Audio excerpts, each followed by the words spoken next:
quand les philosophes s'isolent. En effet, les philosophes ne s'isolent que pour acquérir de la sagesse, et ils ne se servent de leurs élèves que pour leurs propres besoins. Tel n'est pas le cas dans l'étude de la Torah. En effet, un véritable Talmid Chacham, c'est quelqu'un qui est heureux, bien entendu, d'étudier la Torah, d'enseigner la Torah, mais il n'est pas heureux d'avoir des élèves simplement pour s'occuper des élèves et s'en servir, pas du tout. C'est par amour de Dieu, par amour de la Torah, par amour de la sagesse. Or, l'amour de la sagesse en philosophie, visiblement, serait différent, en tout cas d'après le Rav. Il existe en effet un autre groupe de personnes qui aiment la solitude et qui prétendent en tout cas être solitaires. Pour eux, c'est une vertu.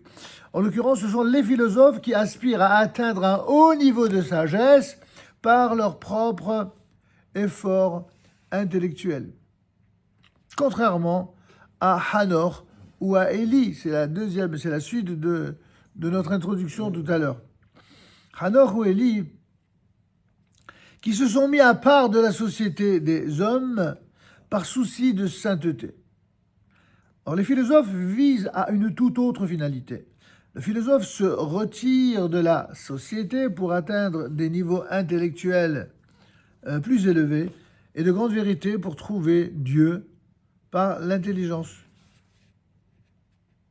Ce qui les intéresse, c'est l'intelligence, c'est l'intellect. Et même Dieu, pour les philosophes, c'est une notion, c'est un concept philosophique, c'est pas forcément, ou rarement en tout cas, une réalité vivante. Mais on peut trouver Dieu sans les livres. Comment on peut, avec l'intelligence seulement, s'isoler avec l'intelligence, trouver un autre chemin pour se rapprocher de Dieu comment on peut atteindre une spiritualité supérieure en s'isolant?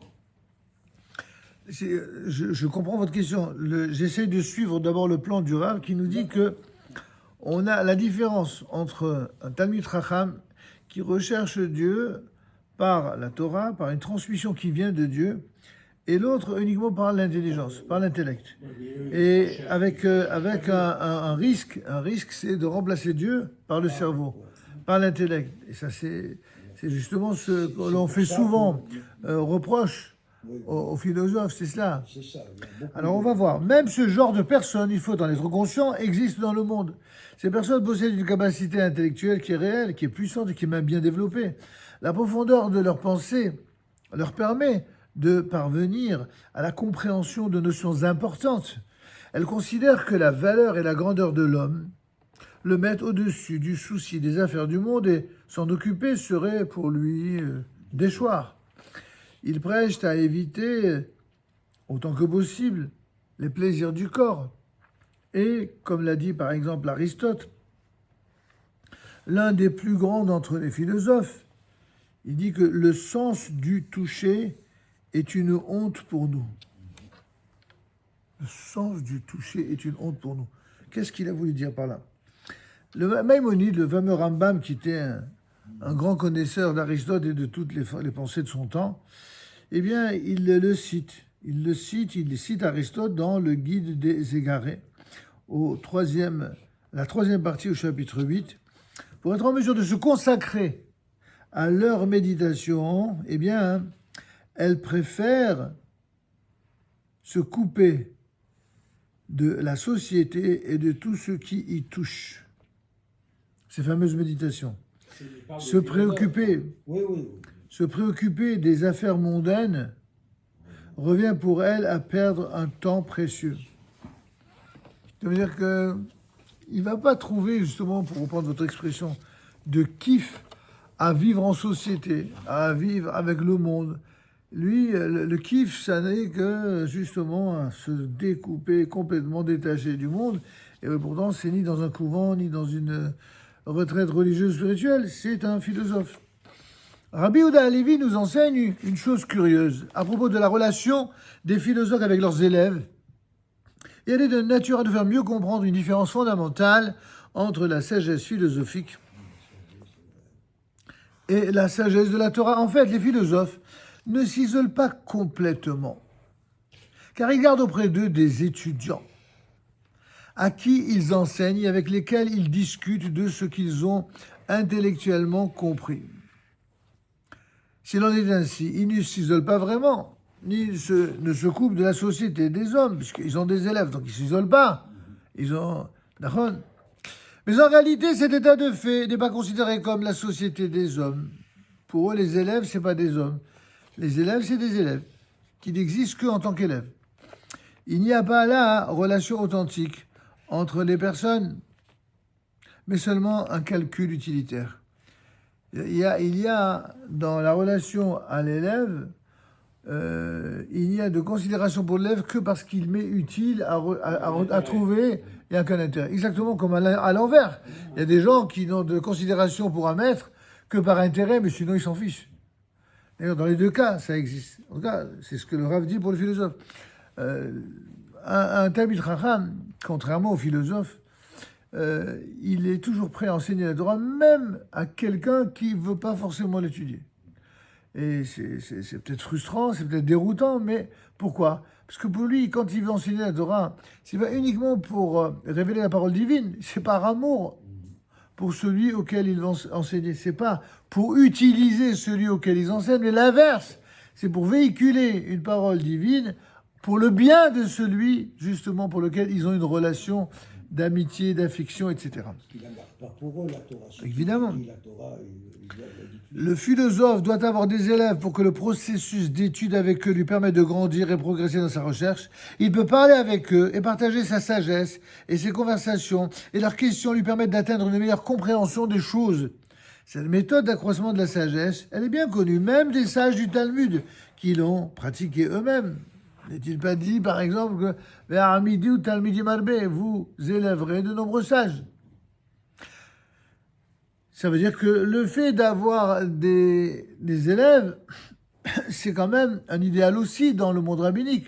Sauf que qu'est-ce qu'on appelle un élève ? On l'appelle un fils. C'est pas quelqu'un dont je me sers pour moi.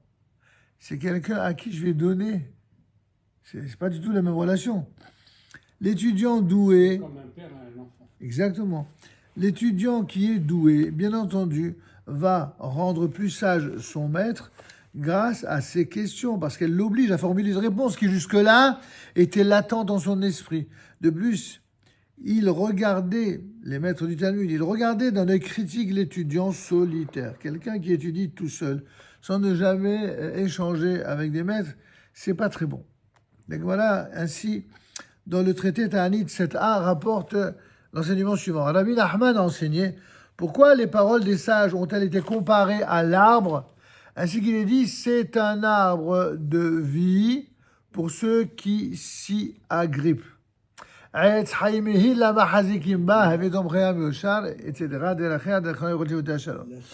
où je suis à Nathaniel s'appelle Etz Haïm. Très bien. Donc c'est un arbre de vie pour ceux qui s'y agrippent. C'est pour te dire que de même qu'un petit arbre,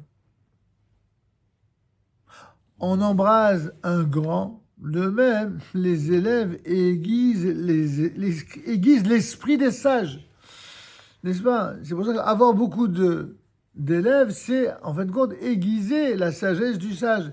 Et c'est ainsi que Rabbi Hanina disait avoir beaucoup appris de ses maîtres et d'avoir encore plus appris de ses camarades d'études. Et plus que de tous, eh bien, c'est de ses élèves. Oui, il a appris de vos élèves. Mais bien sûr, il a appris de ses maîtres, il a appris de ses compagnons d'études, il a encore appris plus de ses élèves. On parle des élèves, c'est-à-dire de ceux qui étudient vraiment, on ne parle pas de ceux qui font semblant. On parle des élèves, vraiment. Alors, une des 48 vertus dont on parle justement dans les Pirkei Avot, le 6e chapitre, une des 48 vertus de l'étudiant de la Torah, c'est de rendre sage son maître.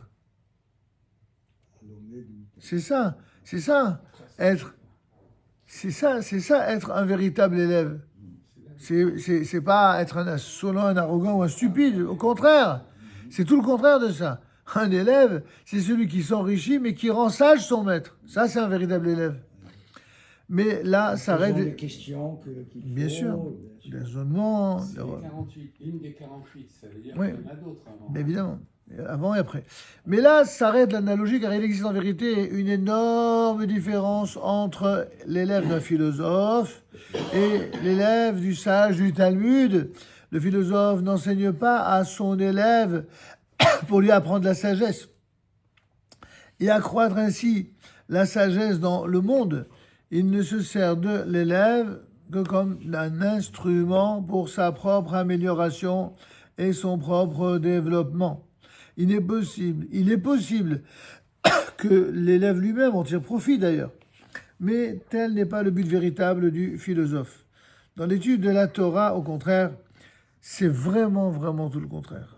L'essence de la mitzvah de Talmud Torah, c'est-à-dire de l'étude et de l'enseignement de la Torah, c'est justement d'enseigner à d'autres. L'étude personnelle vise à l'acquisition des moyens nécessaires pour enseigner à ses enfants et à ses élèves.